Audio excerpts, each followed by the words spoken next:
Alice, 36 ans, mère de 2 enfants, cadre dans une entreprise, est atteinte de TDAH.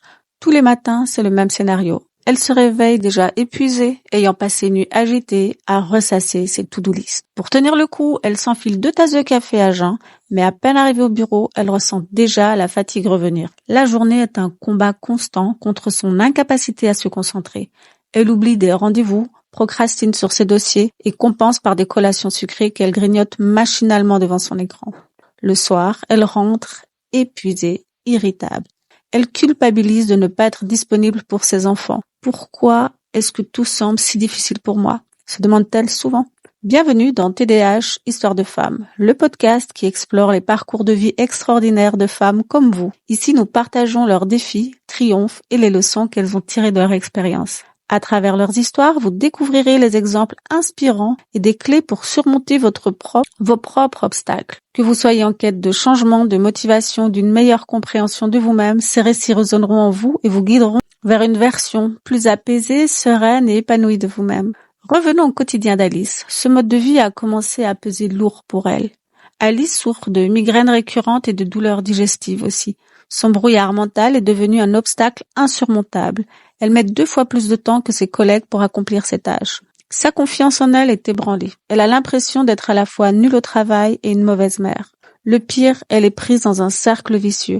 Plus elle est fatiguée, plus elle se tourne vers des solutions rapides telles que le café, sucre, verre de vin pour se détendre le soir.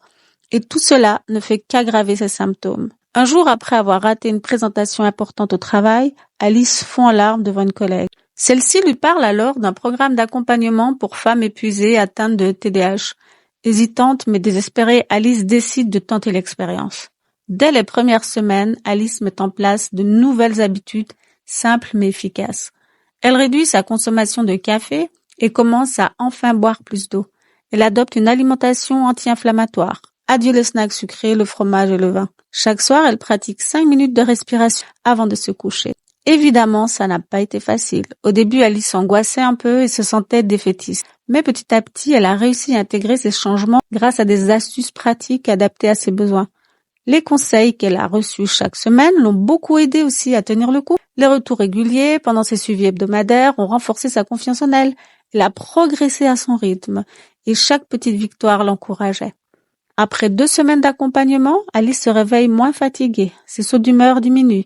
Elle commence à se sentir un peu plus maîtresse de son quotidien. Après 2 mois d'accompagnement, le changement est spectaculaire. Alice a retrouvé de l'énergie. Ses migraines ont disparu et elle ne ressent plus ses lourdeurs digestives. Son brouillard mental s'est dissipé.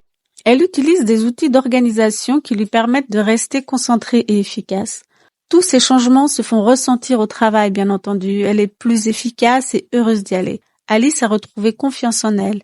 Elle est plus patiente avec ses enfants et fière de ce qu'elle accomplit. Alice ne vit plus en mode survie. Elle apprend à s'écouter, se respecter ses besoins et à transformer son quotidien en espace d'équilibre et de bien-être. Merci infiniment d'avoir écouté TDAH, Histoire de femmes.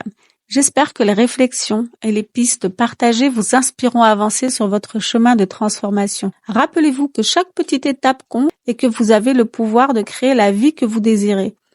Abonnez-vous pour ne pas manquer les prochains épisodes où vous pourrez écouter d'autres histoires inspirantes et des outils pratiques pour vous accompagner dans votre épanouissement. Si cet épisode vous a touché, partagez-le avec vos amis car ensemble, nous pouvons construire une communauté de soutien et d'inspiration. Et rappelez-vous, pensez à vous et pensez à vous.